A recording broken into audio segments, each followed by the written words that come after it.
In Johannes 1 vers 17 skryf die apostel, die wet is deur Moses gegee, die genade en die waarheid het deur Jesus Christus gekom. Dit verbaas my dikwels hoe mense wat sê hulle glo in Jesus Christus, groter navolgers van Moses is as van ons Here Jesus.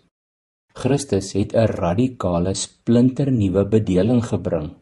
Hy sê daar in die sinagoge in Nasaret, dat Jesaja se profesie van hom, ons Messias, praat, wanneer hy dit aanhaal in Lukas 4 vers 19, en verklaar dat hy gekom het om die genadejaar, oftewel die genade era van God aan te kondig en in te lei.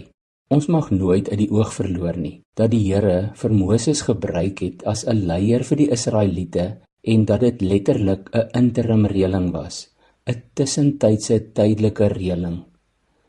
Eers was daar die genadeverbond met Abraham. God noem dit selfs 'n ewige verbond. En toe die verbond met Moses. En nou die nuwe verbond deur Jesus Christus. Wat Paulus terloop sê, is 'n bevestiging van die genadeverbond met Abraham. Hy skryf in Galasiërs 3 vers 17 en 18, God het 'n verbond met Abraham gesluit en dit toe al geldig gemaak. Die wet, wat eers 430 jaar later gekom het, kan nie hierdie verbond ongeldig maak, sodat God se belofte aan Abraham nie meer sou geld nie.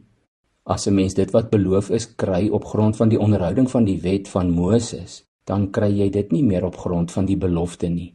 En God het sy genade aan Abraham juis deur 'n belofte toegesê. Die Hebreërskrywer beklemtoon dit ook in Hebreërs 10 vers 1. Daar staan, die wet van Moses is slegs 'n skadubeeld van die weldade wat sou kom, nie 'n werklike beeld daarvan nie. In Hebreërs 8 vers 7 en 9 lees ons, as daar aan die eerste verbond niks kort gekom het nie, sou 'n tweede nie nodig gewees het nie. En dan 'n aanhaling uit die Ou Testament, die nuwe verbond sal nie wees soos die wat ek met julle voorvaders gemaak het op die dag toe ek hulle aan die hand gevat het om hulle uit Egipte uit te lei nie. En dan ook in hoofstuk 7 vers 18 en 19 sê die skrywer, aan die een kant word die vroeëre bepaling dus afgeskaf vanweë die kragteloosheid en nutteloosheid daarvan. Die wet het nie volmaaktheid bewerk nie. Aan die ander kant het 'n beter hoop ingetree waardeur ons tot God nader. Kom ons bid saam. Here Jesus, baie dankie dat U dit radikaal splinternuut kom maak het met die nuwe verbond, die beter hoop, die genade en die waarheid. Ons jubel en juig oor die werklike beeld, dat U gekom het, Here Jesus, U wat God is en mens geword het en in ons midde kom woon het. Dankie dat U deur U Heilige Gees nog steeds in ons woon en werk. Ons het U baie lief. Amen.